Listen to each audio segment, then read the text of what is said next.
dahil tayo mga lalaki, alam niyo naman pastor, binigyan tayo ng responsibilidad sa ating mga balikat, nakaatang responsibilidad na tayo ang bubuhay sa ating pamilya.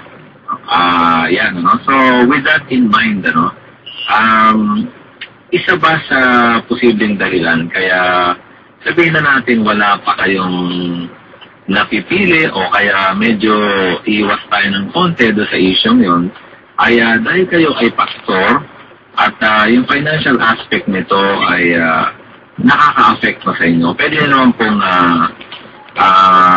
i-deny o kaya i-confirm na aking mga sinasabi. Nakakaano rin yun. May epekto rin yun sa pag-aasawa ko. Ako rin kasi, stable din ako. Pero, hindi kasi sa akin priority ngayon yung priority pa rin sa akin sa ministry. Yun. Kung may naman yan ng Lord alalaman mo niyan sa Panginoon naman talagang may desire ka kasi nakapagtrabaho rin naman ako sa business. Nagkaroon akong business saka marunong din ako umawak. Kaya ko naman talagang loloobin na ng Lord makapagtrabaho rin, sideline. Wala talagang desire.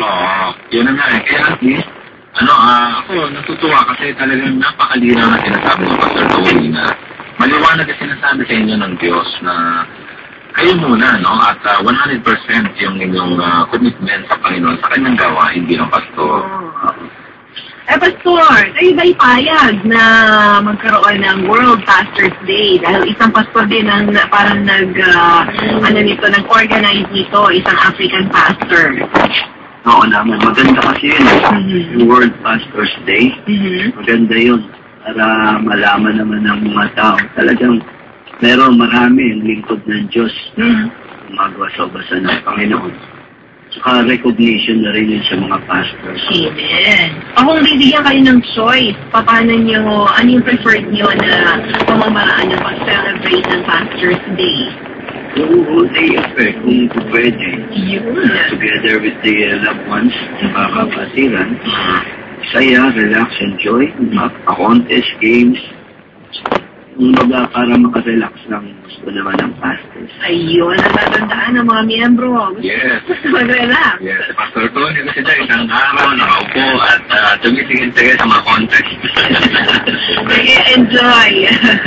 Diba? Yan ang mga... kahilingan no? First, natatandaan natin kung kayo may pinaplano para sa inyong mga pastor. Ano naman po yung pwede niyong iwanan o maibahagi na tips or advice para doon sa mga nasa Bible School ngayon, saka yung mga may katawagan sa kapastoran? Kailangan focus sila, focus. Kasi high calling yung panawagan ng Diyos. Na hindi tayo dapat maging proud kung ano tayo o ano yung ina-achieve natin. Ibig ko sabihin, huwag nating isipin na Bible schools tayo, graduate tayo, may masteral degree tayo. Mas magaling na tayo sa mga nakakatandang pastors o leaders ng church. Sabi nga ng Panginoon God, opposes the proud, gives grace to the humble. Let your feet be on the ground always. Let your spirit be with God always. Lahat ng gagawin mo, what you do, and what you will achieve, and will be achieving in the future, dahil yan sa Panginoon. Dahil sa Panginoon, mamahal na Diyos. Maraming salamat, Pastor Tony. Na-bless kami sa kwentuhan natin. Happy Pastors Day po ulit sa inyo. Wala na po kayong iba pang panawagan, prayer request, or pagbati. Yun na lang po.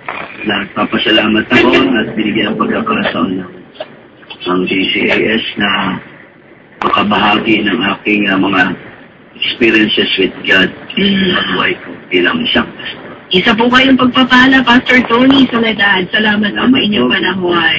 God bless you. Yan. Si Pastor Tony Soledad ng Christ, the Healer Church, Novaliches. Ang ating namang nakakwentuhan sa umagang ito. Seryoso si Pastor, kaya naiya ako si Pastor.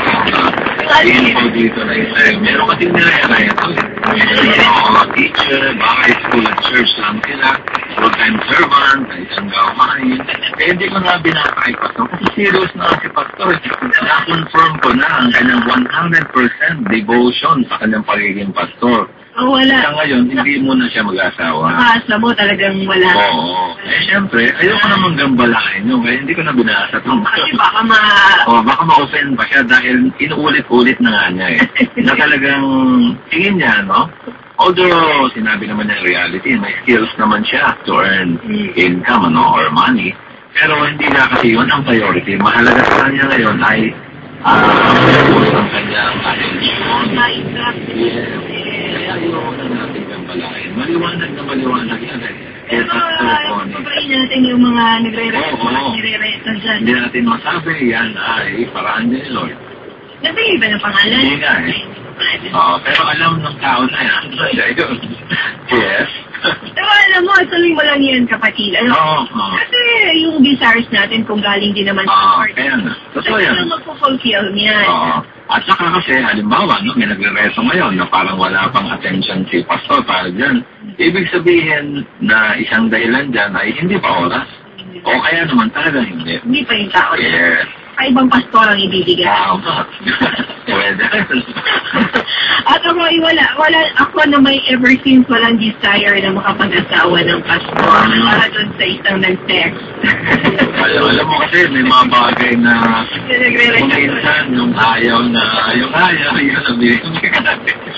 Yun ang gusto, yun ang hindi binibigay. Pero pagkati ko yun text. Ikaw na nga, sunod-sunod, napakarami na ito simulan natin sa simula dahil napakarami talaga. Gamitin mo na yung page down. Oo nga. Page down para mas madami. Itong isa na